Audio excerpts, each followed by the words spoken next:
اعوذ باللہ من الشیطان الرجیم بسم اللہ الرحمن الرحیم یا ایھا الذین آمنوا اذکروا اللہ ذکرا کثیرا وسبحوہ بکرۃ واصیلا هو الذی یصلی علیکم وملائکتہ لیخرجکم من الظلمات الی النور وکان بالمؤمنین رحیما۔ صدق اللہ العظیم۔ اہل ایمان اللہ کا ذکر کیا کرو کثرت کے ساتھ۔ ذکر کثیر سے مراد کیا ہے؟ کہ انسان کسی بھی حال میں ہو اللہ کو یاد رکھے۔ پنجابی میں ایک کہاوت ہے، ہتھ کارول دل یارول۔ کام آپ کر رہے ہیں، کوئی بھی کر رہے ہیں، لیکن یہ کہ آپ کا دل اللہ کے ساتھ لگا ہونا چاہیے۔ اس کا جو بہترین طریقہ ہے وہ یہ ہے کہ تمام جو بھی معمولات زندگی کے ہیں ان کے ساتھ ہی حضور صلی اللہ علیہ وسلم سے مسنون دعائیں ہیں۔ گھر میں داخل ہو رہے ہیں تو دعا مانگیے، باہر نکل رہے ہیں تو دعا مانگیے، بازار میں داخل ہو رہے ہیں تو دعا مانگیے، بازار سے باہر آ رہے ہیں دعا مانگیے، بیت الخلاء میں داخل ہو رہے ہیں دعا ہے۔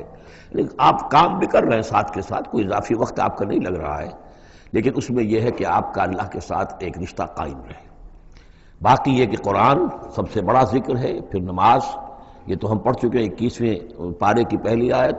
وَاتْلُ مَا أُوحِيَ إِلَيْكَ مِنَ الْكِتَابِ وَأَقِمِ الصَّلَاةَ إِنَّ الصَّلَاةَ تَنْهَىٰ عَنِ الْفَحْشَاءِ وَالْمُنكَرِ وَلَذِكْرُ اللَّهِ أَكْبَرُ۔ تو اللہ کا ذکر کرو کثرت کے ساتھ، وَسَبِّحُوهُ بُكْرَةً وَأَصِيلًا، اور صبح و شام اس کی تسبیح کرتے رہو۔ هُوَ الَّذِي يُصَلِّي عَلَيْكُمْ وَمَلَائِكَتُهُ، وہ تم پر اپنی رحمتیں بھیجتا رہتا ہے، اپنی عنایتیں اور شفقتیں نازل فرماتا رہتا ہے، نہ صرف وہ خود بلکہ اس کے ملائکہ بھی۔ اب یہ دیکھیے وہی لفظ ہے کہ جو حضور کے بارے میں آیا ہے، ان اللہ وملائکتہ یصلون علی النبی، یقیناً اللہ اور اس کے فرشتے نبی پر رحمتیں بھیجتے ہیں، لیکن یہ فرمایا جا رہا کہ ایک عام اہل ایمان کو بھی حصہ ملتا ہے اس میں سے، اللہ کی عنایتیں ہیں، اللہ کی رحمتیں ہیں۔ وہی لفظ استعمال ہو رہا ہے اہل ایمان کے لیے۔ هو الذی یصلی علیکم وملائکتہ لیخرجکم من الظلمات الی النور، وہ اپنی رحمتیں اور عنایتیں نازل فرماتا رہتا ہے، وہ بھی اور اس کے فرشتے بھی، تاکہ نکالے تمہیں اندھیروں سے روشنی کی طرف۔ وَكَانَ بِالْمُؤْمِنِينَ رَحِيمًا، اور یقیناً اللہ تعالیٰ کے اہل ایمان کے حق میں وہ بہت رحیم ہے۔ تحیتہم یوم یلقونہ سلام، ان کی دعا جو ہے جس روز کہ وہ اللہ سے ملیں گے ہوگا سلام۔ وَأَعَدَّ لَهُمْ أَجْرًا قَرِيبًا،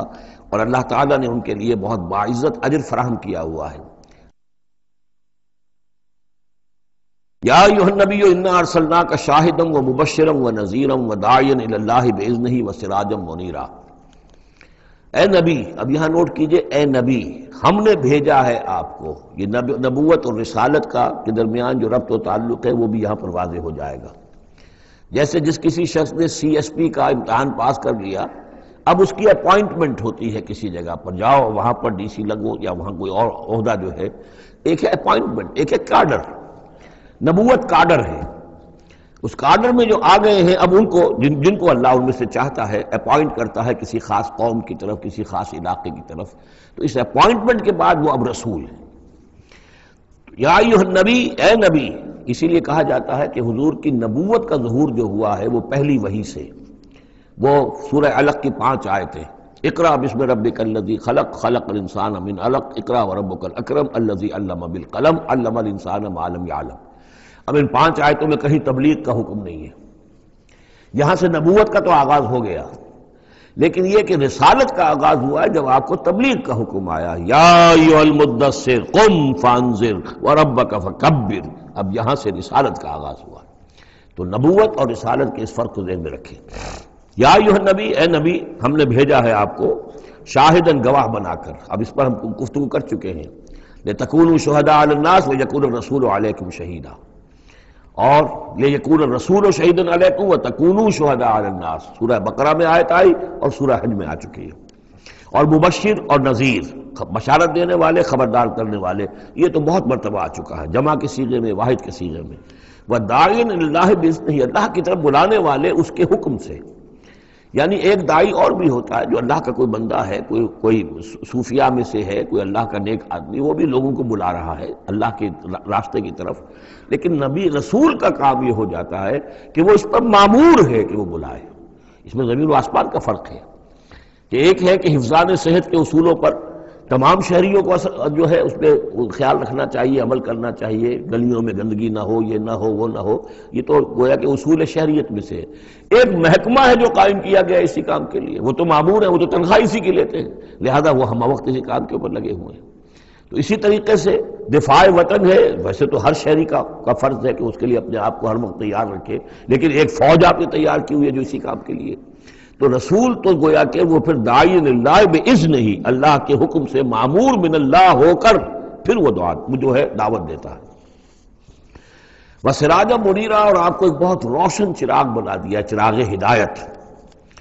وبشر المؤمنین بان لهم من اللہ فضلا کبیرا، اور اہل ایمان کو آپ بشارت دے دیجئے کہ ان کے لیے اللہ کی طرف سے بہت بڑا فضل ہے۔ ولا تطع الکافرین والمنافقین ودع اذاہم، اور آپ ان کافروں اور منافقوں کی باتیں نہ مانیے، ان کی طرف دھیان بھی مت دیجیے۔ ودع اذاہم، اور وہ جو کچھ بھی اذیت آپ کو دینا چاہ رہے ہیں، تکلیف پہنچا رہے ہیں، کوفت پہنچا رہے ہیں، دفع کیجیے ان کی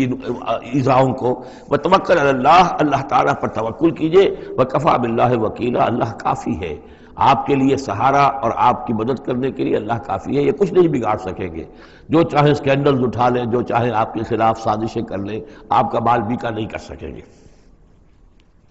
یا ایھا الذین آمنوا اذا نکحتم المؤمنات ثم طلقتموہن من قبل ان تمسوہن، اب ایک حکم یہاں پر طلاق کے ضمن میں بھی آ رہا ہے۔ پہلے آ چکا ہے کہ اگر نکاح ہو چکا ہے کسی سے اور کوئی مہر مقرر نہیں ہوا تھا، لیکن پھر بھی طلاق اگر دے دی ہے تو بہرحال اسے کچھ نہ کچھ مہر جو ہے وہ اس کو کچھ نہ کچھ دے دلا کے رخصت کرنا چاہیے۔ اور اگر ملاقات سے قبل نکاح دی ہے، طلاق دے دی ہے، مہر مقرر ہو چکا تھا تو آدھا مہر دینا ہوگا۔ اب یہاں مسئلہ آ رہا ہے عدت کا۔ یا ایھا الذین آمنوا، اہل ایمان، اذا نکحتم المؤمنات، جب تم مومن خواتین سے نکاح کرو، ثم طلقتموہن من قبل ان تمسوہن، پھر کوئی سبب ایسا ہو جائے کہ اس سے پہلے کہ تمہاری ان سے ملاقات ہو، تم انہیں چھو، انہیں تم طلاق دے دو، فما لکم علیہن من عدت تعتدونہا، تو پھر تمہارا کوئی حق نہیں ہے کہ وہ عورت جو ہے عدت کرے اور اس کو تم عدت پوری کرواؤ اس لیے کہ تمہاری ملاقات ہی نہیں ہوئی، کوئی سوال ہی پیدا نہیں ہوتا کہ اس کے رحم میں کوئی بچہ جو ہے اللہ تعالیٰ نے اس کو تخلیق فرما دیا ہو۔ لہذا عدت تو اس لیے ہوتی ہے کہ یہ بات پوری طریقے سے واضح ہو جائے کہ اس معاملے میں سابق شوہر سے کسی کے اس کے وطن میں کوئی کسی کا حمل نہیں ہے۔ وَمَتِّعُوهُنَّ، تو انہیں کچھ دے دلا کر رخصت کرو، وَسَرِّحُوهُنَّ سَرَاحًا جَمِيلًا، اور اپنے ہاں سے رخصت کرنا ہو تو بڑی خوبصورتی کے ساتھ رخصت کرو۔ یا ایھا النبی انا احللنا لک ازواجک اللاتی آتیت اجورہن، اے نبی ہم نے آپ کے لیے حلال ٹھہرایا ہے آپ کی ان تمام ازواج مطہرات کو جنہیں آپ نے باقاعدہ مہر دیا ہے۔ وما ملکت یمینک، اسی طرح جو آپ کی ملک یمین ہے، بانیاں ہیں، لونڈیے ہیں۔ مما افاء اللہ علیک، جو اللہ تعالیٰ نے آپ کو فے کے طور پر دے دی ہوں۔ جیسے آپ کو معلوم ہے کہ یہ ماریہ قبطیہ جو آئی تھی رضی اللہ تعالیٰ عنہ، یہ بھی جو مقوقس تھا مصر کا اس وقت کا حکمران، اس نے ہدیے کے طور پر بھیجی تھی۔ بنات عمے کا بنات عماتے کا، اسی طرح آپ کے لیے نکاح کرنا جائز ہے اپنی چچا کی بیٹیوں سے اور اپنی پھپھیوں کی بیٹیوں سے، وہ بنات خالے کا، اور اپنے ماموں کی بیٹیوں سے، وہ بنات خالات کا، اپنی خالاؤں کی بیٹیوں سے، اللاتی ہاجرن معک، جنہوں نے آپ کے ساتھ ہجرت کی ہے۔ وامرأۃ مومنۃ، اسی طرح ایک مومن عورت وہ بھی آپ کے لیے حلال ہے کہ آپ اس سے نکاح کریں۔ ان وہبت نفسہا للنبی، اگر وہ ہبہ کر دیتی ہے اپنا نفس نبی کو، یعنی وہ مہر بھی نہیں مانگتی، وہ کہتی کہ میں اپنے آپ کو ہبہ کر رہی ہوں۔ ان اراد النبی ان یستنکحھا، اگر نبی کا ارادہ ہو کہ وہ ان سے نکاح کرے۔ خالصۃ لک من دون المؤمنین، یہ جو ہے رعایت آپ کو دی گئی ہے تمام اہل ایمان سے علیحدہ رکھ کر، یعنی تمام اہل ایمان کے لیے زیادہ زیادہ 4 کی قید ہے، لیکن آپ کے لیے یہ سب جو آپ کے گھروں میں آباد ہیں یہ سب جائز ہیں، ان میں سے کسی کو بھی آپ طلاق نہیں دیں گے، اور 4 کی جو قید ہے وہ آپ پر نہیں ہے۔ قد علمنا ما فرضنا علیہم من ازواجہم، ہمیں خوب معلوم ہے کہ ہم نے عام مسلمانوں پر کیا کیا چیزیں ان کی بیویوں کے ضمن میں فرض کی ہیں، لازم کی ہیں، کہ ایک وقت میں 4 سے زیادہ کا نکاح نہیں ہو سکتا۔ وما ملکت ایمانہم، اسی طریقے سے جو ان کی لونیاں اور بانیاں ہیں ان کے بارے میں بھی ہم نے کیا کیا قواعد و ضوابط کا انہیں پابند کیا ہے، لکہ لا یکون علیک حرج، تاکہ آپ پر کوئی تنگی نہ ہو۔ وکان اللہ غفور الرحیم، اللہ غفور الرحیم ہے۔ اصل میں حضور کا جو تعدد ازدواج کا معاملہ اس میں کئی مصلحتیں تھیں۔ ایک مصلحت تو یہ بھی تھی، مثلا یہ کہ حضرت عائشہ صدیقہ رضی اللہ تعالی عنہ سے نکاح کی تو مصلحت سب سے بڑی یہ سامنے آتی ہے کہ وہ بیوہ ہو گئی ہیں جبکہ ابھی جوان تھی، وہ 18 برس کی عمر تھی جبکہ بیوہ ہو گئی ہیں، لیکن انہیں پھر طویل وقت ملا ہے، وہ معلمہ امت بن گئی ہیں۔ خواتین کے لیے تو وہی معلمہ ہے۔ جو بھی زن و شو کے تعلقات ہوتے ہیں اس میں خواتین آ کر مسئلہ پوچھتی تھی تو ام المومنین صدیقہ رضی اللہ تعالیٰ انہیں بتاتی تھی۔ تو طویل امت، اس لیے کہ امت کے لیے تعلیم کا کوئی اور نظام تو نہیں تھا۔ اسی طرح عرب کا جو معاشرہ تھا قبائلی معاشرہ تھا، اس میں یہ ہوتا تھا کہ کوئی بڑی شخصیت جو ہے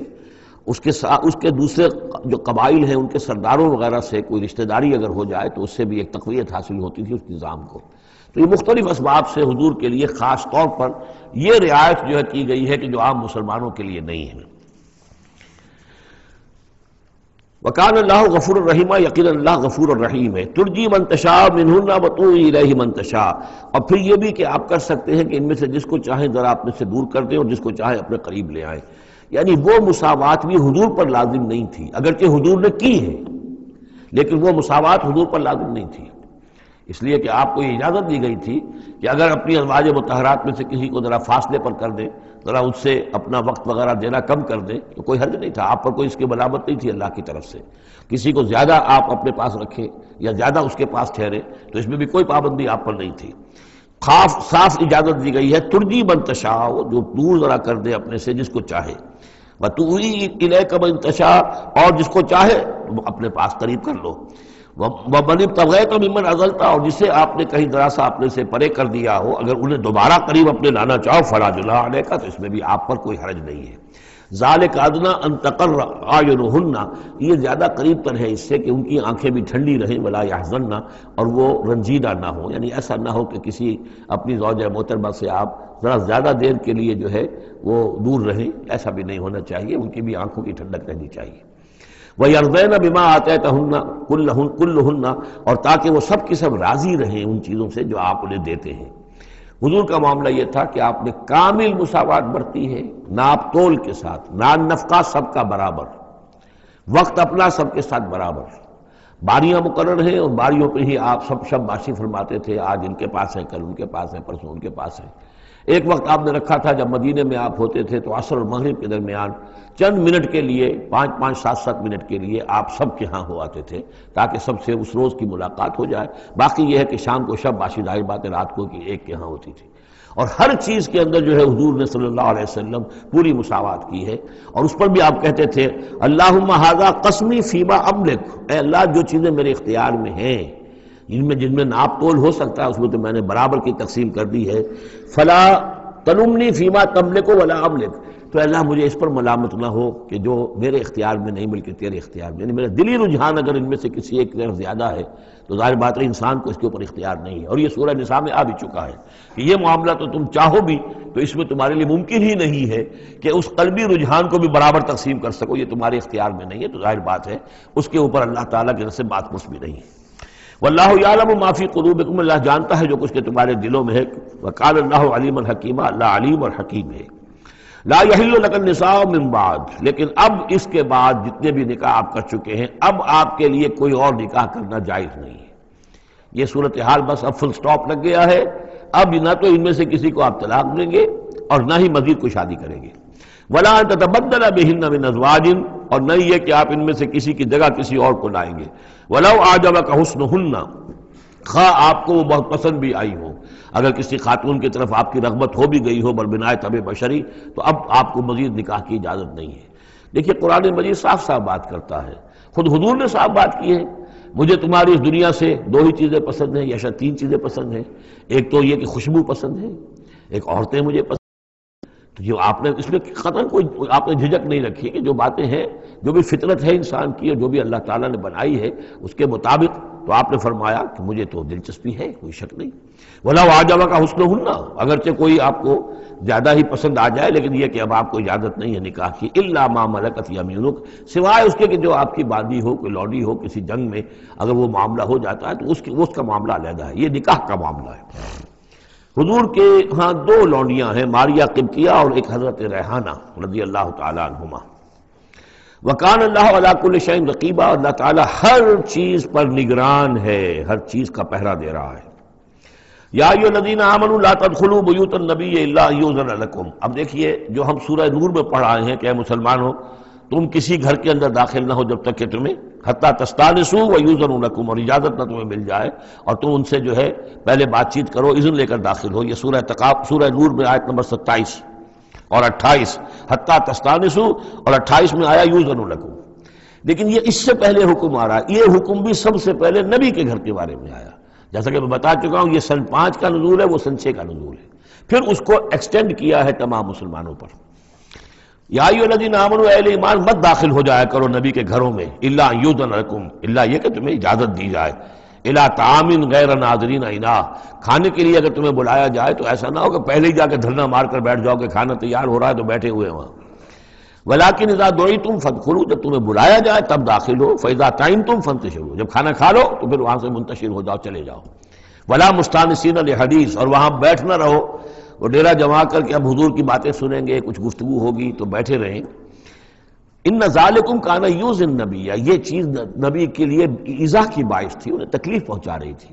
وہی جو پرائیویسی ہے گھر کی، اب اس میں یہ ہے کہ کوئی آ گیا ہے اور دھرنا مار کے بیٹھا ہوا ہے، اور حضور کی مروت ہے، حضور شرافت کی وجہ سے کچھ کہہ بھی نہیں سکتے ہیں، اور ظاہر بات ہے وہ کوئی ایک ایک کنال کے اور ایک ایک ایکڑ کے گھر تو تھے نہیں، وہ چھوٹا سا کوئی ایک حجرہ ہے۔ اب اسی میں بعض اوقات ایسا ہوتا تھا کہ حضرت عائشہ کے حجرے میں کوئی شخص آ گیا ملنے کے لیے، اس نے اذن چاہا تو حضور نے بلا لیا تو حضرت عائشہ ذرا پیٹھ موڑ کر بیٹھ گئی، اپنی کمر ادھر کر دی، کوئی چادر اوپر لے لی، اور کہاں جگہ تھی وہاں پر، وہیں پر آ کر وہ شخص آ کے اپنی بات کرتا تھا پھر چلا جاتا تھا۔ تو فرمایا کہ یہ چیزیں جو ہے یہ یقیناً تکلیف باعث بن رہی تھی۔ ان ذالکم کان یؤذی النبی فیستحیی منکم، تو وہ تو تم سے حیا کرتے ہیں، کہہ نہیں سکتے کچھ۔ واللہ لا یستحیی من الحق، اللہ کو حق کے بیان کرنے میں کوئی جھجک نہیں ہے۔ وَإِذَا سَأَلْتُمُوهُنَّ مَتَاعًا فَاسْأَلُوهُنَّ مِنْ وَرَاءِ حِجَاب، اب یہ پہلی مرتبہ لفظ حجاب آیا ہے قرآن میں۔ جب تمہیں نبی کی بیویوں سے کوئی چیز مانگنی ہو تو پردے کی اوٹ سے مانگو۔ یہ گویا کہ اس پردے اور حجاب کے لیے پہلا حکم آیا ہے کہ دروازوں کے اوپر پردے ڈال دیے جائیں، اور یہ کہ پردے کے پیچھے سے رو در رو ہو کر نہیں، ایک دوسرے کے آمنے سامنے ہو کر نہیں، پردے کے پیچھے سے مانگو۔ یہاں سے حجاب کا سلسلہ اب شروع ہوا۔ ذالک اطہر لقلوبکم وقلوبہن، یہی زیادہ پاکیزہ طرز عمل ہے تمہارے دلوں کے لیے بھی، ان کے دلوں کے لیے بھی۔ ظاہر بات ہے کہ مرد اور عورت کے درمیان جو بھی اللہ تعالیٰ نے رکھی ہے، کشش رکھی ہے، اب ان چیزوں میں بہتر یہی ہے کہ نگاہ ایک دوسرے پر نہ پڑے۔ وما کان لکم ان تؤذوا رسول اللہ، اور تمہارے لیے یہ بالکل جائز نہیں ہے کہ تم اللہ کے رسول کو ایذا پہنچاؤ۔ اصل میں اس مسئلے میں ایک بات اور بھی سمجھ لیجئے، حضور کے ساتھ معاملہ خاص بھی تھا۔ ایک تو یہ کہ یہ تمام اصلاحات ہیں جو تمام مسلمان معاشرے کے لیے ہیں، لیکن یہ کہ اس کے لیے چیریٹی بگنز ایٹ ہوم، پہلا کام جو شروع کیا گیا ہے وہ محمد رسول اللہ کے گھر سے۔ لیکن ایک دوسرا مسئلہ بھی ہے کہ جو منافق تھے اور ان میں سے جو شریر تھے، وہ طاق میں رہتے تھے کہ کوئی سکینڈل اٹھائیں حضور صلی اللہ علیہ وسلم کے گھر کے بارے میں۔ اب ظاہر بات ہے کہ حضور کے یہاں اتنی ازواج مطہرات تھیں، جب بعض میں آپ سوچئے کہ کسی کے دل میں یہ بھی آ سکتا ہے، جیسے فرض کیجئے کر کہہ رہا ہوں، حضرت عائشہ جوانی تھی جب کہ حضور کا انتقال ہوا، تو کسی طرف سے ایسی بات بھی آ سکتی تھی کہ ٹھیک ہے آپ اب تو اس وقت تو حضور کے گھر میں آپ آباد ہیں، لیکن یہ ہے کہ بہرحال اب حضور کو انتقال ہونا ہے، پھر میں آپ سے شادی کر لوں گا، کوئی ایسا پیغام دے کر، تاکہ یہ کہ نقب لگانے کا ایک موقع مل جائے، گھر کے اندر محمد کے گھر میں نقب لگائے۔ اس اعتبار سے خاص طور پر ضرورت تھی کہ اس معاملے میں حضور کے گھر والوں کا معاملہ جو ہے اس کے اندر وہ احتیاطی اقدامات کیے جائیں۔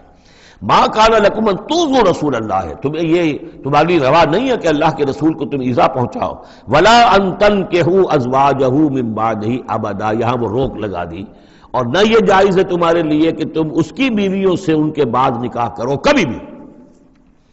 یہ بین، کیونکہ ویسے بھی وہ ازواجہ امہاتہم، اس کی جو بیویاں ہیں حضور کی، وہ تو تمہاری اہل ایمان کی مائیں ہیں، وہ ایک درجہ وہ بھی آ گیا۔ اب خاص صراحت کے ساتھ بھی کہہ دیا ولا ان تنکحوا ازواجہ من بعدہ ابدا، حضور کی ازواج کے لیے چونکہ اس کا کوئی امکان نہیں تھا، اسی لیے حضور کسی کو طلاق نہیں دے سکتے تھے۔ طلاق دیں تو ظاہر بات ہے وہ کسی اور سے تو نکاح کر نہیں سکتی۔ یہی وجہ ہے کہ تعدد ازدواج کا معاملہ حضور کے لیے زیادہ ایکسٹینڈ کر دیا گیا۔ ان ذالکم کان عند اللہ عظیما، اور یہ چیز اللہ کے نزدیک بہت بڑی ہے۔ تو اس سے یہ کہ اگر کسی کے لیے کسی کے دل میں، کسی خبیث کے دل میں کوئی خیال ایسا آ بھی رہا ہو تو اب یہاں یہ کہ اس کی روک لگ گئی کہ یہ بات جو ہے، یہ دروازہ یہ ہمیشہ کے لیے بند ہے۔ ان تبدوا شیئا اور تخفوہ فإن اللہ کان بکل شیء علیما، خواہ تم کسی چیز کو ظاہر کرو اور خواہ تم چھپاؤ، اللہ تعالیٰ تو ہر چیز کا علم رکھتا ہے۔ لا جناح علیکم علیہن فی آبائہن، اب یہ وہ حکم آ رہا ہے جو تفصیل سے آیا ہے بڑی، وہ تو اب ہم پڑھ چکے سورہ نساء میں، وہ بعد میں آیا ہے، یہ ذرا مختصر آ رہا ہے کہ گھر میں داخلے سے جن کو روک دیا گیا ہے کہ وہ گھر سے باہر کھڑے ہو کر مانگنے جو کچھ مانگنا ہے، گھر میں داخل نہیں ہو سکتے، اب اس میں استثناء کون کون ہے، کون گھر میں جا سکتا ہے، اندر جا سکتا ہے، زنانے میں کون جا سکتا ہے؟ لا جناح علیہن، کوئی حرج نہیں ہے نبی کی بیویوں پر، فی آبائہن، ان کے باپوں کے بارے میں، حضرت عمر آئے حضرت حفصہ کے گھر میں کوئی رکاوٹ نہیں، حضرت ابو بکر آئے حضرت عائشہ کے گھر میں کوئی رکاوٹ نہیں، ولا ابنائہن، نہ ان کے بیٹوں کے بارے میں، ولا اخوانہن، نہ ان کے بھائیوں کے بارے میں، ولا ابناء اخوانہن، نہ ان کے بھائیوں کے بیٹے یعنی بھتیجوں کا، ولا ابناء اخواتہن، اور نہ ان کی بہنوں کے بیٹے یعنی بھانجوں کا، ولا نسائہن، اور نہ ہی ان کی اپنی جان پہچان والی عورتوں کا، ولا ما ملکت ایمانکم، اور جو غلام یا جو لونیاں ہیں، اور اکثر و بیشتر اہل سنت کے نزدیک یہاں صرف لونیاں مراد ہیں، ان کے بارے میں ٹھیک ہے وہ گھر میں داخل ہوں۔ گویا کہ یہ جو تفصیلی آیت آئی ہے سورہ نساء میں، اس کا یہ نیوکلیس جو ہے جو شروع میں، وہ یہ ہے جو سورہ احزاب کے اندر، یہ مختصر ہے، مزید اس میں پوری فہرست کر کے اس کو مکمل کر دیا کہ یہ ہے محرم، اور جو محرم ہے وہ محرمات ابدیہ ہیں، ان سے کبھی بھی کسی بھی حالت میں نکاح ہو ہی نہیں سکتا اس عورت کا۔ باقی یہ ہے جتنے بھی مرد ہیں وہ نامحرم ہیں، وہ باہر رہیں گے، کوئی چیز مانگنی ہے پردے کے اوٹ سے مانگیں گے، یہ ان کا معاملہ رہے گا، اور گھر میں داخل ہوں گے اگر تو عورت پردہ کرے گی، جیسے کہ حضرت عائشہ کا میں نے آپ کو طریقہ بتایا، یا اگر کہیں 2 کمرے ہیں تو عورت کسی اور کمرے میں جائے گی اور وہ جو ہے وہ کسی اور کمرے میں آئیں گے۔ یہ طریقہ ہے اسلامی معاشرت کا، مسلمانوں کی طرز رہائش کا۔ واتقین اللہ، اور اے نبی کی بیویوں ڈرتی رہو اللہ سے، ان اللہ کان علی کل شیء شہیدا، یقیناً اللہ تعالیٰ ہر چیز پر گواہ ہے۔ ان اللہ وملائکتہ یصلون علی النبی، اب یہ خاص طور پر لفظ وہی ہے، یصلی علیکم وملائکتہ، یہاں سے ترتیب بدل گئی ہے۔ یقیناً اللہ اور اس کے فرشتے رحمت اور شفقت اور عنایت نازل کرتے رہتے ہیں نبی پر صلی اللہ علیہ وسلم۔ یا ایھا الذین آمنوا صلوا علیہ وسلموا تسلیما، اے ایمان کے دعوے دارو، اے ایمان لانے والو، تم بھی ان پر رحمت بھیجتے رہا کرو، اور تم بھی اللہ تعالیٰ سے دعا کرتے رہا کرو کہ اللہ ان کے اوپر اور درود بھیجے اور رحمت بھیجے۔ وسلموا تسلیما، انہیں سلام کیا کرو، ان کو سلام بھیجا کرو۔ ان الذین یؤذون اللہ ورسولہ، یقیناً وہ لوگ کہ جو ایذا پہنچاتے ہیں اللہ کو اور اس کے رسول کو، لعنہم اللہ فی الدنیا، اب یہ منافقین کا تذکرہ ہو رہا ہے سورہ مبارکہ میں، جیسا کہ مدنی صورتوں میں اکثر و بیشتر ہے۔ ان الذین یؤذون اللہ ورسولہ، بے شک وہ لوگ کہ جو ایذا پہنچاتے ہیں اللہ اس کے رسول کو، لعنہم اللہ فی الدنیا والآخرہ، تو لعنت اللہ نے ان پر لعنت کر دی ہے دنیا اور آخرت دونوں میں، وعد لہم عذابا مہینا، اور ان کے لیے ایک بڑا اہانت آمیز عذاب تیار کر رکھا ہے۔ والذین یؤذون المؤمنین والمؤمنات بغیر ما اکتسبوا،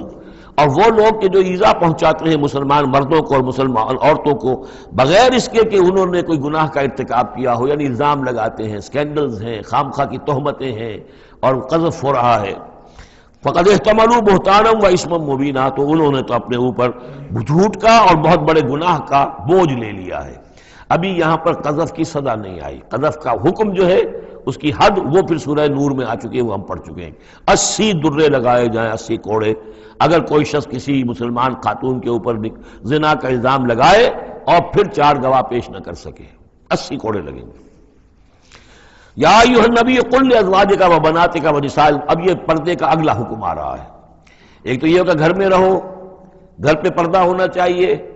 نامحرم پردے کی اوٹ سے بات کرے، جو بھی ضروری بات ہے وہ پردے کی اوٹ سے کرے، رو در روح کر نہ کرے۔ لیکن اب مسئلہ آتا ہے کہ عورت گھر سے باہر نکلے تو کیا ہو؟ آخر ظاہر بات ہے اگرچہ اصولی اعتبار سے عورت کا مقام اس کا گھر ہے، لیکن پھر بھی ضرورت ہو سکتی ہے وہ باہر جائے ضرورت کے تحت، تو اس میں کیا حکم ہے؟ یا ایھا النبی قل لازواجک وبناتک ونساء المؤمنین، اب یہاں پر دیکھیے ایکسٹینڈ کر رہے ہیں ترتیباً، اے نبی کہہ دیجئے اپنی بیویوں سے اور اپنی بیٹیوں سے اور اہل ایمان کی خواتین سے۔ یہ گویا کہ اب اصلاح کا دائرہ جو ہے نبی کے گھر سے نکل کر اب باہر آ رہا ہے تمام اہل ایمان کے لیے۔ کیا کہہ دیجئے؟ یدنین علیہن من جلابیبہن، وہ اپنے اوپر لٹکا لیا کریں اپنی بڑی چادروں کا ایک حصہ۔ دیکھیے جیسا کہ میں نے اس وقت بھی عرض کیا تھا سورہ جب ہم نور پڑھ رہے تھے کہ عرب میں لباس کا یہ اور خواتین کی لباس کا یہ 2 جز تھے، ایک اوڑھنی ہوتی تھی جو گھر میں اوڑھتی تھی، جیسے اب بھی ہمارے یہاں اوڑھنے کا تصور ہے، اس کو کہتے ہیں خمار، اور خمرہن لفظ آیا ان کی جمع جو ہے خمرہن، ولیضربن بخمرہن علی جیوبہن، وہ اپنی ان اوڑھنیوں کا بکل مار لیا کریں اپنے سینوں پر. یہ گھر کے اندر ہوگا. باہر جب نکلتی تھی تو بڑی چادر لے لیتی تھی، اور جو جتنی شریف گھرانے کی ہوتی تھی اتنی ہی وہ اپنے آپ کو اس میں لپیٹ لیتی تھی، لیکن چہرے کے اوپر نہیں ڈالتی تھی. یہاں اس میں صرف یہ اضافہ کیا گیا ہے کہ اس کا ایک حصہ اپنے چہروں پر لٹکا لیا کریں. یہاں سے نقاب کا تصور پیدا ہوا ہے، جو ہمارے ہاں بعض جگہ پر جو ہے خاص طور پہ فرنٹیئر کے علاقے میں اب بھی ہے، وہ چادر لیتی ہیں خواتین، لیکن چادر کا جو حصہ ہے وہ ان کے چہرے کے آگے آیا ہوا ہوتا ہے.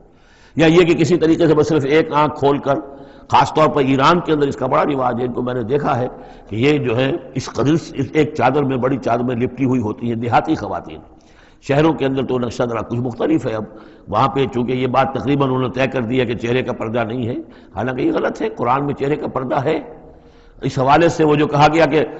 پردے کی اور سے ان سے بات کی جائے یا مانگا جائے، تو آخری اس کا مطلب یہ کہ چہرہ ہی تو ہے نا جس کو روکا جا رہا ہے. باقی گھر میں جو ازواج مطہرات بغیر لباس کے تو نہیں تھی معاذ اللہ، لیکن یہ کہ چہرے ہی کے پردے کے لیے کہا ہے کہ فَصَلُوهُنَّ مِن وَرَاءِ حجاب، اور حجاب کا لفظ چل رہا ہے اسی کے لیے. لیکن یہ کہ اب یہ حکم دیا گیا کہ آپ ایک چادر کو، جو چادر لے کے آپ نکلتی ہی ہیں باہر، جو بھی شریف خواتین ہیں، وہ چادر کو ذرا اپنے چہروں کے اوپر لٹکا لیا کریں. یہ جلباب کہلاتا تھا، بڑی چادر جو لے کر نکلتے تھے. تو ایک ہے خمار، اوڑھنی، جس کی جمع ہے خمرہن، خمر. ایک ہے جلباب، بڑی چادر، جس کی جمع ہے جلابیب، جلابیبہن. وہ اپنی بڑی چادروں کا ایک حصہ اپنے سامنے لٹکا لیا کرے چہرے کے. ذالک ادنیٰ ان یعرفنا، یہ بہتر ہے اور نزدیک تر ہے اس سے کہ ان کو پہچان لیا جائے کہ یہ شریف گھرانے کی خواتین ہیں. کیونکہ وہاں لونڈیاں مانیاں جو ہوتی تھی ان کے ہاں وہ رواج نہیں تھا. ابھی یہ جو گھر کی خاندانی خواتین ہیں ان کے ساتھ یہ بات شروع کی جا رہی ہے. فلا یؤذین، تو انہیں کوئی ایذا نہ پہنچائی جائے. وکان اللہ غفور الرحیم، اور یقینا اللہ غفور الرحیم ہے. لئن لم ينتهي المنافقون، اگر یہ منافق باز نہ آئے، والذین فی قلوبہم مرض، اور وہ جن کے دلوں میں روگ ہے، والمرجفون فی المدینہ، اور وہ لوگ کہ جو سنسنی پیدا کرتے ہیں مدینے کے اندر، ایسی خبریں اسکینڈلائز کر کے اور سنسنی پیدا کرتے ہیں کہ یہ بات ہو گئی، فلاں نے یہ کہہ دیا، فلاں نے یہ تہمت لگا دی. لنغرینک، اگر یہ باز نہ آئے تو اے نبی پھر ہم آپ کو اکسا دیں گے، آپ کو اجازت دے دیں گے کہ آپ ان کے خلاف کوئی اقدام کریں. لنغرینک بہم، ہم ان کے اوپر حملہ کرنے کی اور ان کو سزا دینے کے لیے آپ کو کھلی چھوٹ دے دیں گے. ثم لا یجاورونک فیہا الا قلیلا، پھر یہ شہر مدینہ کے اندر آپ کے پڑوسی بن کر نہیں رہ سکیں گے مگر یہ تھوڑا سا وقت جو یہ گزار رہے ہیں. ملعونین،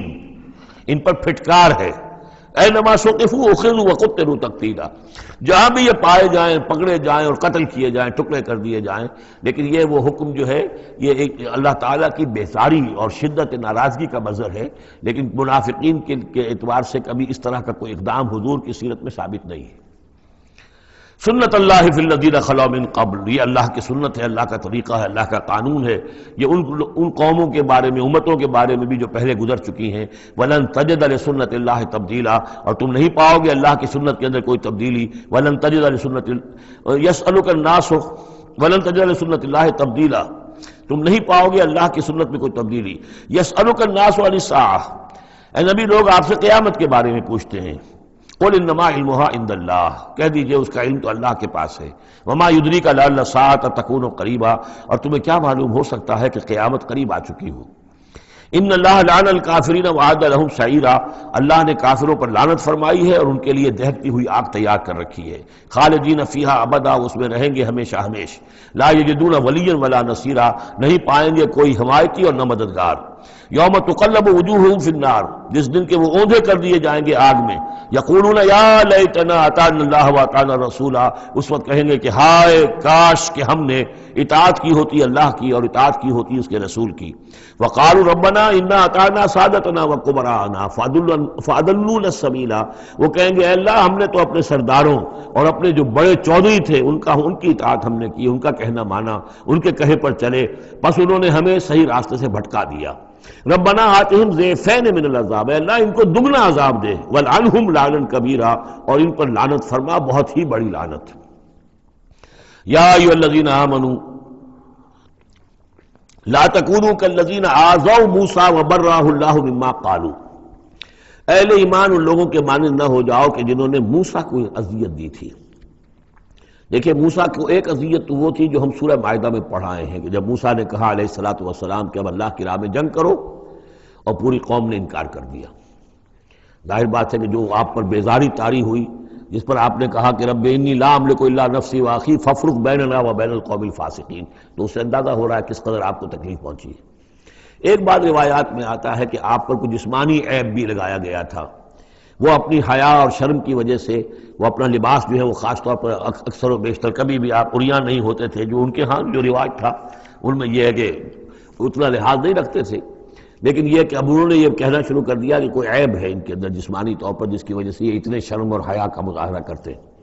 بہرحال اللہ تعالیٰ نے اس کے لیے ایک سبیل پیدا کی، ایک لمبا قصہ ہے کہ جو احادیث میں موجود ہے۔ تو فرمایا تو اب یہ ہے ذاتی قسم کی ایذا، اور میں سمجھتا ہوں کہ وہ حدیث جو اندر جو واقع ہے وہ صحیح ہے، اس لیے کہ یہاں بھی ذاتی قسم کی ایذا ہے جس کا تذکرہ ہو رہا ہے کہ حضور کو حضور کے ازواج مطہرات کے حوالے سے کوئی اس طرح کا سکینڈل اٹھا کر جو ہے تو وہ تو تکلیف، جیسے کہ سورہ نور میں ہم پڑھ رہے ہیں کہ کس قدر دن آپ پر سخت گزرے ہیں وہ، جبکہ حضور حضرت عائشہ پر جو ہے وہ تہمت لگائی گئی تھی۔ تو یا ایھا الذین آمنوا لا تکونوا کالذین آذوا موسیٰ، ان لوگوں کے مانند نہ بن جاؤ کہ جنہوں نے موسیٰ کو اذیت دی تھی، فبرأہ اللہ مما قالوا، تو اللہ تعالیٰ نے انہیں بری ثابت کیا، ان کی ثابت کر دیا کہ ان میں وہ عیب نہیں ہے جو انہوں نے ان پر لگایا تھا۔ وکان عند اللہ وجیہا، اور وہ تو اللہ کے نزدیک بہت وجیح انسان تھے، صاحب حیثیت، صاحب وجاہت۔ یا ایھا الذین آمنوا اتقوا اللہ وقولوا قولا سدیدا، اہل ایمان اللہ کا تقوی اختیار کرو اور بات کرو سیدھی، خاص طور پر یہ گھریلو زندگی کے اندر چونکہ یہ معاملات ہو رہے ہیں تو یہ کہ گھریلو زندگی میں خاص طور پر انسان جو ہے زبان کا استعمال جو ہے اس میں محتاط رہے۔ یصلح لکم اعمالکم، اللہ تعالیٰ تمہارے سارے اعمال درست کر دے گا، ویغفر لکم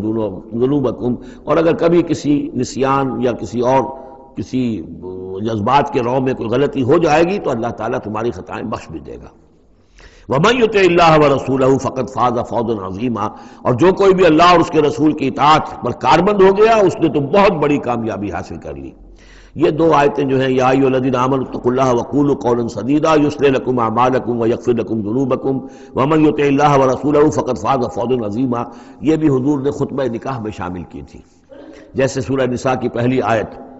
یا ایھا الناس اتقوا ربکم الذی خلقکم من نفس واحدۃ وخلق منها زوجها وبث منہما رجالا کثیرا ونساء واتقوا اللہ الذی تساءلون به والارحام ان اللہ کان علیکم رقیبا، ایک وہ آیت، دو یہ، اور ایک آیت سورہ آل عمران کی، یا ایھا الذین آمنوا اتقوا اللہ حق تقاتہ ولا تموتن الا وانتم مسلمون۔ انا عرضنا الامانۃ علی السماوات والارض والجبال، ہم نے امانت کو پیش کیا آسمانوں پر اور زمین پر اور پہاڑوں پر، فابین ان یحملنها، تو ان سب نے انکار کر دیا اس کو اٹھانے سے، واشفقن منها، اور اس سے ڈر گئے، وحملها الانسان، انسان نے اسے اٹھا لیا، انہ کان ظلوما جہولا، یقیناً وہ نادان بھی تھا اور ظالم بھی تھا، یعنی اپنے آپ پر ظلم کیا اتنی بڑی امانت سنبھال کر۔ اب یہ امانت کون سی ہے، اس پر بہت سے اقوال ہیں تفسیری، اب ظاہر بات ہے کہ یہاں ان میں سے کون سا کہ کیا دلیل ہے، کسی کے حق میں کیا دلیل ہے، میں جس کو رد کر رہا ہوں کیوں کر رہا ہوں اس کا موقع نہیں ہے، لیکن میرے نزدیک اور مجھے اس پر جزم ہے، پوری طریقے سے وثوق ہے، اس امانت سے مراد ہے روح، یہ عالم امر کی شے ہے، اور لا کر عالم خلق، یہ ہمارا وجود حیوانی جو ہے یہ عالم خلق کی شے ہے، عالم امر کی شے کو بطور امانت عالم خلق کے اس وجود کے اندر امانت کے طور پر رکھا گیا ہے، یہ اللہ کی امانت ہے، وَنَفَخْتُ فِيهِ مِن رُوحِي، اپنی روح میں سے پھونک دو تمہارے اندر، تو یہ ہے امانت، بہت عظیم امانت ہے۔ عالم امر میں آپ کو بتا چکا ہوں صرف فرشتے اور ارواح انسانیہ، یہ عالم امر کی چیز ہے، انہی کی جو کمیونیکیشن ہے وہی اس کو بھی امر کہا گیا ہے، عالم امر کی شے ہے۔ باقی جتنے بھی ہے یہ جنات ہوں یا جو بھی حیوانات ہیں، ہمارا بھی جو جسد حیوانی ہے وہ جو ہے عالم خلق کی شے ہے، اور یہی شے ہے اصل میں وہی جس کی بنا پر کہ انسان مسجود ملائک بنا ہے، یہ جو روح ہے اسی کی بنا پر مسجود ملائک ہے، اسی کے بنا پر خلافت ملی ہے، اسی کے بنا پر وحی کا یہ محبت بنا ہے کہ وحی اس کو آ سکتی ہے، جنات کے ہاں وحی نہیں ہے، ان میں روح نہیں ہے، وحی نہیں ہے، کوئی نبی جنات میں نہیں بھیجا گیا، بلکہ انسانوں ہی میں جو نبی آئے انہی کی پیروی جو ہے وہ جنات بھی کرتے رہے۔ اور یہ جو روح کے بھوکے جانے سے پہلے یہ کیفیت تھی، وہ تھا ظلوم اور جہول، یہ میں سمجھتا ہوں کہ انسان کا جو حیوانی وجود ہے، جو میں نے کئی مرتبہ اس سے پہلے بیان کیا، اس میں تو کمزوری ہے۔ خلق الانسان من عجل، خلق الانسان ضعیفا۔ انسان جو ہے وہ تو اس کی فطرت، اس کی خلقت کے اندر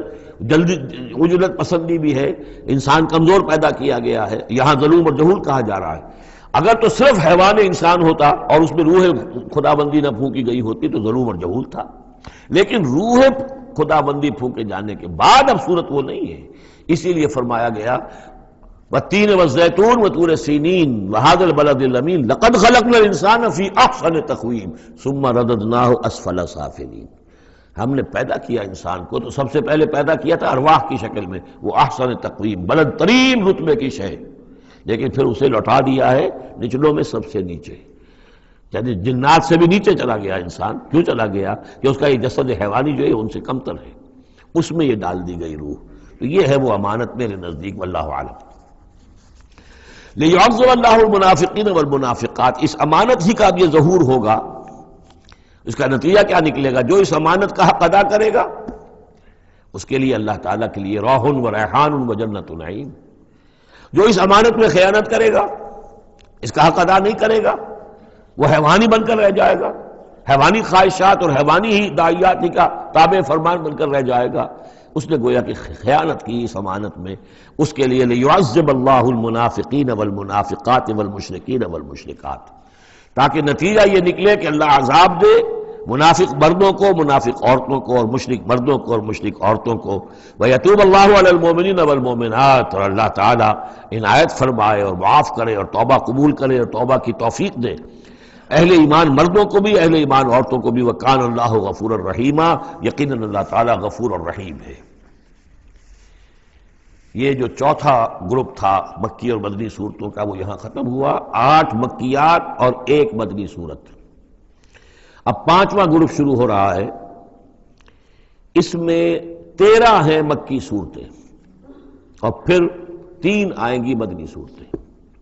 لیکن یہ جان لیجئے کہ اب جو مدنی صورتیں آئیں گی وہ چھوٹی چھوٹی ہیں، زیادہ زیادہ 4 رکوع،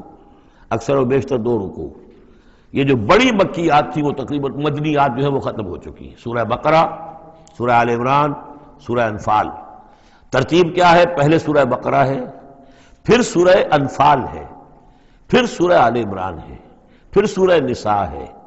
پھر سورہ نور ہے، پھر سورہ احزاب ہے، پھر سورہ نور ہے، پھر سورہ مائدہ ہے۔ یہ ہے طویل، جو سائزیبل اور طویل مدنیات ہیں۔ باقی چھوٹی جو ہے وہ ان کے بین ان کے درمیان آتی نہیں ہے۔ جیسے سورہ صف جو ہے وہ بھی سورہ احزاب کے ساتھ ہی متصل نازل ہوئی ہے۔ سورہ محمد ہے وہ بھی سورہ بقرہ کے ساتھ متصل نازل ہوئی ہے، وہ بھی غزوہ بدر سے پہلے نازل ہوئی ہے۔ تو چھوٹی صورتوں کا معاملہ جو ہے وہ علیحدہ ہو جائے گا، لیکن یہ کہ عام بڑی صورتوں کی ترتیب یہ ہے: البقرہ اور پھر انفال، پھر آل عمران، پھر نساء، پھر یہ جو ہم نے ابھی ختم کی احزاب، اور پھر نور، اور پھر مائدہ۔ سورۃ سبا، بسم اللہ الرحمن الرحیم۔ اب نوٹ کر لیجئے یہ آخری مرتبہ 2 صورتیں قرآن میں آ رہی ہیں جو الحمدللہ سے شروع ہو رہی ہیں، تقریباً 8 پاروں کے فصل سے۔ سورہ فاتحہ الحمد سے شروع ہوئی، الحمدللہ رب العالمین الرحمن الرحیم۔ پھر سورہ انعام آئی تھی، وہ بھی الحمدللہ الذی خلق السماوات والارض وجعل الظلمات والنور۔ اس کے بعد پھر 15ویں پارے میں آئی سورہ کہف، الحمدللہ الذی انزل علی عبدہ الکتاب ولم یجعل لہ عوجا۔ اور اب پھر یہ 7 پاروں کے بعد 22ویں پارے میں سورہ سبا بھی ہے، اس سے آگے سورہ فاطر بھی ہے، یہ جوڑے کی شکل میں ہے، اور یہ دونوں الحمدللہ سے شروع ہو رہی ہیں۔ الحمدللہ الذی لہ ما فی السماوات و ما فی الارض، کل تعریف، کل حمد، کل شکر اللہ کے لیے ہے جس کی ملکیت ہے ہر وہ شے، وہ سب کچھ جو آسمانوں میں ہے اور وہ سب کچھ جو زمین میں ہے۔ وَلَهُ الْحَمْدُ فِي الْآخِرَةِ، اور آخرت میں بھی اسی کے لیے حمد ہوگی۔ وَهُوَ الْحَكِيمُ الْخَبِيرُ، اور یقیناً وہ سب کچھ جاننے والا ہے، باخبر ہے اور کمال حکمت والا۔ اور آخرت میں جو میدان حشر میں حضور نے فرمایا لِوَاءُ الْحَمْدِ بِيَدِي، میرے ہاتھ میں حمد کا جھنڈا ہوگا۔ حضور کھڑے ہوں گے میدان حشر میں لِوَاءُ الْحَمْدِ، اب حمد کا جھنڈا لے کر۔ اور اس حمد کا خاص تعلق ہے اس آخری امت کے ساتھ۔ حضور کا نام بھی اسی سے ہے، محمد، احمد، حامد،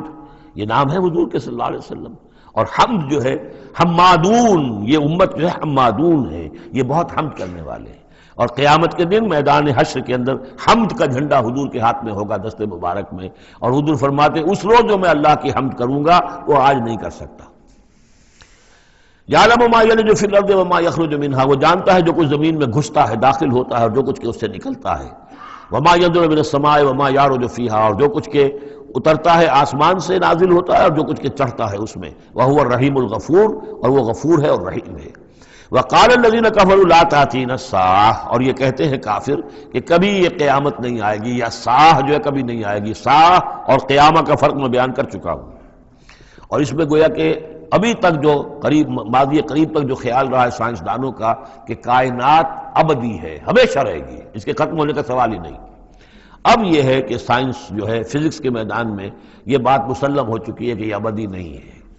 بلکہ اس سے ختم ہونا، کتنا عرصہ میں ختم ہونا یہ ہم نہیں کہہ سکتے، لیکن یہ کہ مختلف اعتبارات سے یہ طے اب ہو چکا ہے کہ یہ ہمیشہ رہنے والی نہیں ہے، اس کو ایک دن ختم ہونا ہے۔ اور جس طرح کہ یہ پھیلی ہے، جس طریقے سے پھل جھڑی ہوتی ہے ایک، اسی طریقے سے یہ پھیلی ہے، اور اسی طریقے سے یہ واپس لوٹ جائے گی۔ بقل بلا وربی، کہہ دیجئے کیوں نہیں، یقیناً مجھے میرے رب کی قسم ہے، لتاتینکم، وہ تم پر آ کر رہے گی، دھمک کر رہے گی، آ دھمکے گی تم پر۔ عالم الغیب، مجھے اپنے اس رب کی قسم ہے کہ جو تمام چھپی ہوئی چیزوں کا جاننے والا ہے۔ لا یعزب عنہ مثقال ذرۃ فی السماوات ولا فی الارض، اس سے غائب نہیں ہو سکتا کوئی ذرہ بھی، نہ آسمانوں میں اور نہ زمین میں۔ ولا اصغر من ذلک ولا اکبر، اور نہ کوئی شے جو اس سے چھوٹی ہو اور نہ وہ کہ اس سے بڑی ہو، الا فی کتاب مبین، مگر یہ کہ وہ کتاب مبین میں، روشن کتاب میں موجود ہے۔ لیجزی الذین آمنوا، یہ قیامت جو آئے گی کیوں آئے گی؟ لیجزی الذین آمنوا وعملوا الصالحات، تاکہ بدلہ دے، جزا دے اللہ تعالیٰ اپنے اہل ایمان بندوں کو جنہوں نے کام کیے۔ اگر نہیں آتی قیامت تو یہ تو بڑی ناانصافی ہو جائے گی۔ جنہوں نے اللہ کے لیے اپنی لذات کو چھوڑا، دنیاوی لذائذ کو چھوڑا، اپنے عیش کو چھوڑا، انہوں نے جان جوکھوں میں ڈالی، انہوں نے جہاد کیا، انہوں نے قتال کیا، انہوں نے اپنے کیریئرز برباد کیے، اپنے مستقبل خراب کر لیے دنیاوی اعتبار سے، ہم ان کو کوئی بدلہ نہ ملے، کہیں ان کا اعزاز و اکرام نہ ہو، کہیں ان کو جو ہے خلعتیں نہ ملے، تو یہ تو بڑا ظلم ہو جائے گا۔ لیجزی الذین آمنوا وعملوا الصالحات اولئک لهم مغفرۃ ورزق کریم، یقیناً ان کے لیے مغفرت بھی ہے اور بہت ہی باعزت روزی بھی ہے۔ والذین سعوا فی آیاتنا معاجزین، اور وہ لوگ کہ جو ہماری آیات کو جھٹلانے میں جو ہے کوشاں ہیں،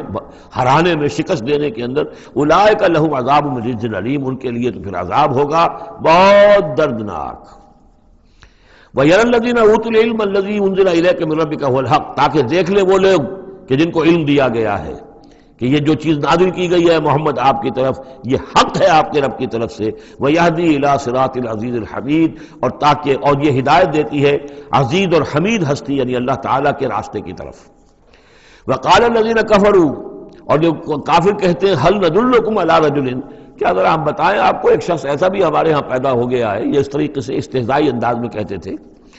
کہ هل ندلکم علی رجل، ایک ایسے شخص کی طرف رہنمائی کریں تمہاری، ینبئکم، جو تمہیں یہ خبر دے رہا ہے، اذا مزقتم کل ممزق، جب کہ تم بالکل ریزہ ریزہ ہو جاؤ گے، مرنے کے بعد مٹی ہو کر مٹی میں مل جاؤ گے، انکم لفی خلق جدید، پھر تمہیں ایک مرتبہ اور بنا دیا جائے گا، پیدا کر دیا جائے گا۔ افترا علی اللہ کذبا، اس آیت کو نوٹ کر لیجئے، اس لیے کہ سورت کے آخر میں پھر اس کا حوالہ آئے گا کہ وہ شش و پنج میں تھے۔ معاملہ کیا ہے؟ کیا یہ محمد نے جھوٹ گھڑ لیا ہے؟ اب اس کے بھی شواہد نہیں ملتے تھے ان کے سامنے کہ ان کی سیرت و کردار، آخر 40 برس جو ہمارے مابین انہوں نے گزارے ہیں، الصادق الامین، ہم نے خود خطاب دیا ان کو۔ تو افترا علی اللہ کذبا، کیا انہوں نے اب اتنی بڑی جسارت کی ہے کہ کوئی چیز گھڑ کر جھوٹ موٹ اللہ کی طرف جو ہے وہ منسوب کر دی ہے؟ ام بہی جنہ، یا یہ کہ ان پر کوئی جنون ہو گیا ہے، وہ دماغی توازن کھو بیٹھے ہیں، یا کوئی آسیب کا سایہ آ گیا، یعنی ظاہر بات ہے کہ آسیب کا سایہ ہو گیا ہے، اور کوئی اگر ان کو جنون کا عارضہ ہو گیا تو پھر تو یہ پھر ملامت نہیں ہے، پھر تو آدمی کہہ دیتا ہے جو بھی چاہے کہہ دے، اس نے جان بوجھ کر تو جھوٹ نہیں بولا، دیوانہ آدمی جو ہے وہ جان بوجھ کر جھوٹ نہیں بول رہا ہوتا، جو منہ میں آیا کہہ رہا ہے۔ تو ہو سکتا ہے تو یہ ان کے درمیان گویا کہ ایک انہیں اس میں ابھی شش و پنج ہے۔ یہ جیسا کہ میں نے آپ چرچ کیا نا، یہ صورتیں وہ ہیں کہ جو درمیانی 4 سالوں کی ہیں، آخر میں آ کر جو بھی وہ پوری طرح پولرائزیشن ہو گئی تھی وہ تو ہم پڑھ چکے ہیں 14 جمع 2 16 صورتیں تقریباً، ان میں سے ایک نکال دیجیے سورہ ہجر، تو 15 صورتیں وہ ہیں کہ جو آخری 4 سال جو ہیں آپ کے قیام مکہ کے اس دور کے ہیں۔ اور یہ جو 2 گروپ ہیں درمیانی مکی صورتوں کے، یہ ہیں درمیانی 4 سال۔ ان میں سے بھی سورہ شعراء کو نکال دیجئے کہ وہ ابتدائی دور کی صورت ہے، باقی یہ تقریباً سب کی سب وہ صورتیں۔ تو اب ان کے اندر بھی خود بھی ایسے لوگ تھے کہ جو شش و پنج میں تھے کہ ہوا کیا، ماجرا کیا ہے، کیا واقعی محمد نے اتنے سچے صادق الامین انسان نے جھوٹ گھڑ لیا؟ یہ بات بھی کوئی سمجھ میں نہیں آتی۔ اور کیا ان کو پھر کوئی دیوانہ پن طاری ہو گیا ہے، کوئی جنون کا عرصہ ہو گیا، یہ اس کے بھی شواہد نظر نہیں آ رہے۔ بل الذین لا یؤمنون بالآخرۃ فی العذاب بل الذین لا یؤمنون بالآخرۃ فی العذاب، بلکہ یہ وہ لوگ کہ جو آخرت پر یقین نہیں رکھتے وہ عذاب میں آئے ہوئے ہیں، ان کی جان اس ضیق میں پھنس گئی ہے، وہ دلال ہے، اور وہ اس میں یعنی گمراہی کے اندر پڑ گئے ہیں بڑی دور کی، اور ان کی سمجھ میں جو بات آ نہیں رہی ہے، اگر آخرت کا انہیں یقین ہوتا تو یہ بات ان کو سمجھ میں آ جاتی۔ افلم یروا الی ما بین ایدیہم وما خلفہم، تو کیا انہوں نے دیکھا نہیں جو کچھ ان کے سامنے ہے اور جو کچھ ان کے پیچھے ہے، من السماء والارض، آسمانوں اور زمین میں سے۔ سامنے کیا ہے؟ آپ کائنات کو دیکھتے ہیں، یہ سب آپ کے سامنے ہے۔ پیچھے کیا ہے؟ تاریخی شواہد جو ہیں وہ آپ کے پیچھے ہیں۔ تو یہ جو ایام اللہ کے ذریعے سے تذکیر ہوتی ہے یہ ہے پیچھے، اور جو آلاء اللہ سے جو تذکیر ہوتی ہے یہ ہے سامنے کی شے۔ تو انہوں نے کیا دیکھا نہیں؟ ان نشاء نخسف بہم الارض، اگر ہم چاہیں تو ان کو زمین میں دھسا دیں، اور نسقط علیہم کسفا من السماء، اور اگر ہم چاہیں تو ان پر آسمان کا کوئی ٹکڑا گرا دیں۔ ان فی ذلک لآیۃ لکل عبد منیب، یقیناً اس میں نشانی ہے ہر اس شخص کے لیے، ہر اس بندے کے لیے جو اللہ کی طرف رجوع کرے۔ وَلَقَدْ آتَيْنَا دَاوُودَ مِنَّا فَضْلًا، اور ہم نے داؤد کو،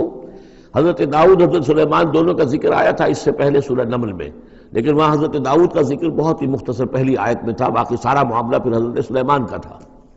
لیکن یہاں اب ذرا حضرت داؤد علیہ السلام کی شخصیت کو زیادہ اور ان کا ایک واقعہ بیان کیا جا رہا ہے۔ وَلَقَدْ آتَيْنَا دَاوُودَ مِنَّا فَضْلًا، اور ہم نے داؤد کو اپنی طرف سے اپنے خاص خزانہ فضل سے بڑا فضل عطا کیا تھا۔ یا جبال اوبی معہ والطیر، اور ہم نے حکم دے دیا تھا پہاڑوں کو بھی اور پرندوں کو بھی کہ ان کے ساتھ آواز میں آواز ملا کر حمد کے ترانوں میں ان کے ساتھ شامل ہو جائیں۔ یہ تعویب کہتے ہیں ترجیح، لوٹانا۔ جیسے کہ کسی وقت کوئی گانا ہو رہا ہے تو گانے میں کوئی ایک بول ہوتا ہے جو بار بار آتا ہے، اور یہ کہ اس کو پھر بہت سے لوگ مل کر گاتے ہیں، کوئی ایک گانے والا ہے یا گانے والی ہے، عام گانا مین تو اس کا ہے، لیکن کوئی درمیان میں ایسی چیز آتی ہے کہ جس کو وہ سب کے سب مل کر آواز میں پھر اس کو دہراتے ہیں، یہ ہے تعویب۔ تو اللہ تعالیٰ نے حکم دے دیا تھا یا جبال ہو، اے پہاڑ، اور اوبی معہ، اس کے ساتھ تم اپنی آواز ملاؤ اور اس کے ساتھ اس ترانہ حمد میں شریک ہو جاؤ، والطیر، اور اے پرندو تم بھی، وَعَلَنَّا لَهُ الْحَدِيدَ، اور ہم نے اس کے لیے نرم کر دیا لوہے کو،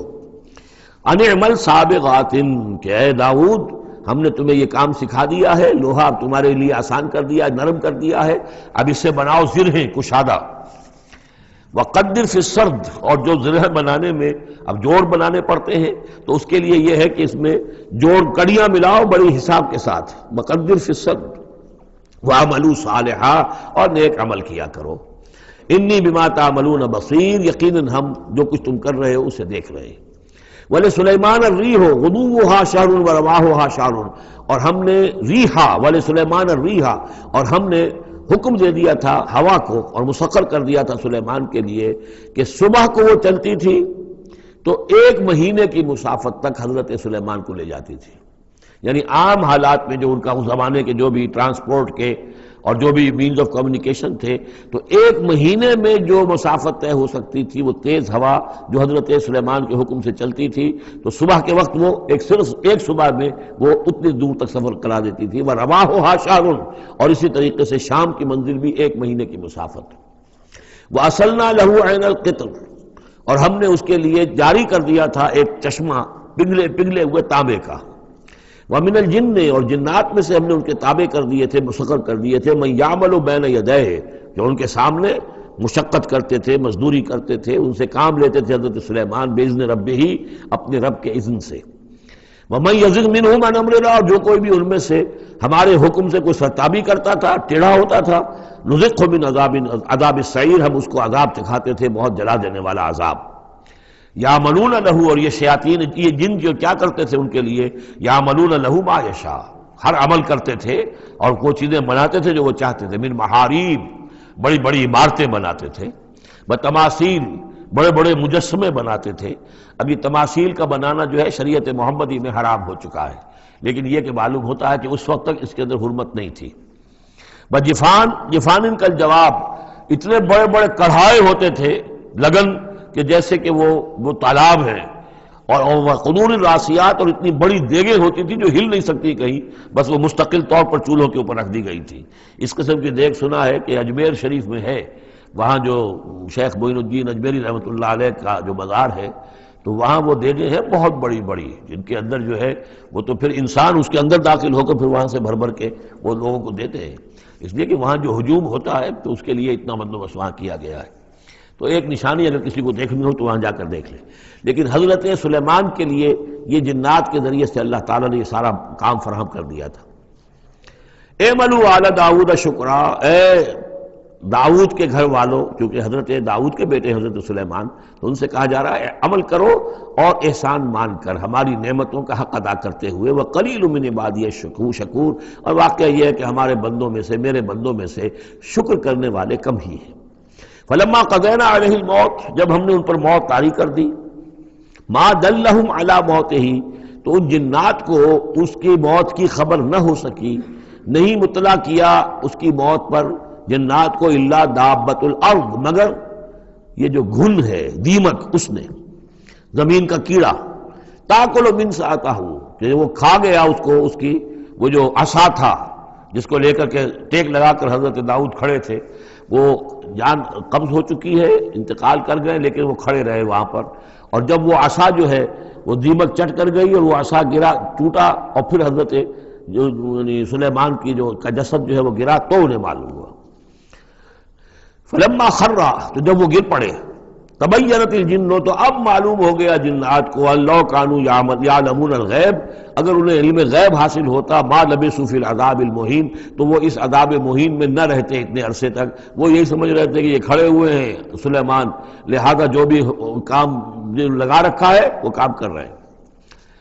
لقد کان لسبع فی مسکنہم آیہ، اسی طرح قوم سبا کے لیے بھی ان کے مسکن میں، ان کے وطن میں ہماری ایک نشانی تھی۔ یہ قوم سبا یمن میں آباد تھی، اور ان کے ہاں یوں سمجھیے کہ 2 سلسلے باغات کے چلے گئے تھے سینکڑوں میل تک، اور بہت عمدہ باغات، پہاڑی علاقہ ہے، بہت بند بنائے تھے انہوں نے، اور یہ کہ یہ تقریباً 800 قبل مسیح کے زمانے میں یہ بند بنائے گئے ہوں، حضرت مسیح سے 800 برس قبل، اور ایک بہت بڑا بند تھا سد معارم۔ لیکن یہ کہ پھر اس قوم کے اندر ناشکری پیدا ہوئی، پھر جو بھی ہوتا ہے زوال اخلاقی اور دینی مذہبی جو آیا، اس کے نتیجے میں اللہ تعالیٰ نے اسی بند کا جو ہے ان کے اوپر سیلاب، جیسے خدا نہ خواستہ آج بھی کوئی بڑا ڈیم جو ہے اگر ٹوٹ جائے تو کیا ہوگا، کیا قیامت آئے گی، کس تیزی کے ساتھ پانی آئے گا، اور کتنی اونچی پانی کی دیوار جو ہے وہ آئے گی، اس طرح کا عذاب آیا اور بہت ہلاک کر دیے گئے۔ اور یہ کہ پھر اس کے بعد جو ہے وہ باغات نہ رہے، بلکہ وہاں پر بس صرف جیسے جنگلوں میں ہوتا ہے کچھ یہ پیلو اور وغیرہ چیزیں جو ہوتی ہیں، ڈیلے، یہ جھاڑیوں میں لگ جاتی ہیں کچھ چیزیں، اور میکسیمم یہ کہ کچھ بیر باقی رہ گئے، باقی ساری نعمتیں اللہ نے ان سے سلب کر لی، کیونکہ انہوں نے شکر نہیں کیا، انہوں نے ناشکری کی۔ حال ہی میں میرا ذہن اس آیہ مبارکہ کی طرف منتقل ہوا ہے پاکستان کی تاریخ کے حوالے سے، کہ جنتین، اللہ نے ہمیں بھی 2 باغ دیے تھے، ایک مشرقی پاکستان، ایک مغربی پاکستان، لیکن جو صورتحال ہوئی ہے، اور کتنی خوشحالی تھی ابتدا میں دونوں جگہ، اور اب کیا حال ہے دونوں جگہ، تو اس کے اندازہ کر لیجئے ایک ہلکے درجے میں وہی ہے کہ فیہ ذکرکم، ہمارا ذکر جو ہے وہ کہیں نہ کہیں موجود ہے، بشرطے کہ ہم قرآن کو پڑھتے ہوئے اس کے بین السطور بھی پڑھنے کی کوشش کریں۔ لقد کان لسبع فی مسکنہم آیہ، قوم سبا کے لیے ان کے مسکن میں، ان کے ملک میں ایک آیت، ایک نشانی تھی ہماری، جنتان عن یمین و شمال، 2 باغات کے سلسلے تھے داہنے اور بائیں طرف، کلوا من رزق ربکم، کھاؤ اپنے رب کے رزق میں سے، واشکروا لہ، اور اس کا شکر ادا کرو، بلدۃ طیبۃ، تمہاری یہ بستیاں بہت پاکیزہ ہیں، ورب غفور، اور تمہارا رب جو ہے بہت ہی بخشنے والا ہے۔ فاعرضوا، انہوں نے اعراض کیا، فارسلنا علیہم سیل العرم، پھر ہم نے ان کے اوپر بہت زور کا سیلاب چھوڑ دیا، وبدلناہم، اور ہم نے پھر بدل دیے، بجنتیہم، ان کے ان 2 باغات جن میں ہر طرح کے انواع و اقسام کے پھل تھے، ان کی جگہ پر جنتین دو ایسے باغ ذوات اوکل خمتن کہ کچھ کسیلے قسم کے اس میں کچھ پھل ڈیلے وغیرہ جو ہو جاتے ہیں جھاڑیوں کے اندر، وہ اصل اور جھاؤ، وہ شیء من سدر قلیل، تھوڑا سا بس اگر کچھ رہ گیا تھا وہاں پر تو وہ تھی اگر کوئی اچھی چیز تو وہ کچھ بیر تھوڑے سے۔ ذالک جزیناہم، یہ ہم نے ان کو بدلہ دیا بما کفروا، ان کے کفران نعمت کی وجہ سے، وہل نجازی الا الکفور، اور ایسا برا بدلہ ہم دیتے ہیں صرف انہی کو کہ جو ناشکرے ہوں۔ وجعلنا بینہم وبین القری التی بارکنا فیہا، اصل میں یہ ایسٹ ویسٹ ٹریڈ کا جو میں نے آپ کو بتایا معاملہ کہ یہ قریش کی ایک رہی ہے، ان کی اجارہ داری رہی ہے اس کے اوپر، اس سے پہلے اس قوم سبا کے پاس تھا یہی معاملہ۔ قوم سبا جو یمن میں یہ آباد تھے اور ان کا یہ سرسب شاداب علاقہ بھی تھا، بہت خوشبویات یہاں پیدا ہوتی تھی اور ہر طرح کی بڑی آسودگی تھی۔ بہت پرانے زمانے کے جو کچھ سیاح ہیں انہوں نے حالات بھی لکھے ہیں، تو اس حوالے سے لیکن یہ جو مشرق و مغرب کی ٹریڈ پوری ان کے پاس تھی، یعنی ہند چینی، ہندوستان چین، یہ سارا مشرق سے سارا سامان جو آتا تھا تجارتی وہ یمن کے ساحل پر آ گیا۔ ادھر یورپ سے سارا سامان جو آیا مرچنڈائز وہ آ گیا فلسطین کے ساحل پر، میڈیٹرینین کو کراس کیا فلسطین کے ساحل پر آ گیا۔ اب ان دو پوائنٹس کے درمیان جو ہے ان کے قافلے جاتے تھے، اور اللہ تعالیٰ نے ایسا کیا تھا کہ ایک تو کئی سو میل تک آغاز ہی چلے گئے تھے، پھر یہ کہ آگے بھی یہ ہے کہ تھوڑے تھوڑے وقفے کے بعد ایسی بستیاں آباد کر دی تھی اللہ نے اس راستے پر، راستے ہی پر تھی، تو گویا کہ راستہ پرامن بھی ہو گیا، پرسکون بھی ہو گیا، ضرورت کی چیزیں بھی ملنے لگی۔ لیکن یہ کہ جب ان کے اندر گراوٹ آئی تو انہوں نے اس کی ناشکری کی، اللہ یہ فائدہ یہ سب ہے، اس میں تو کوئی جو ہے خاص ہمارے لیے ایڈونچر تو ہے ہی نہیں، تو کوئی دور کا سفر ہو اس میں خطرے بھی ہو، اس میں کوئی اندیشے بھی ہو، تب لطف آئے سفر کرنے کا، تو اللہ تعالیٰ نے پھر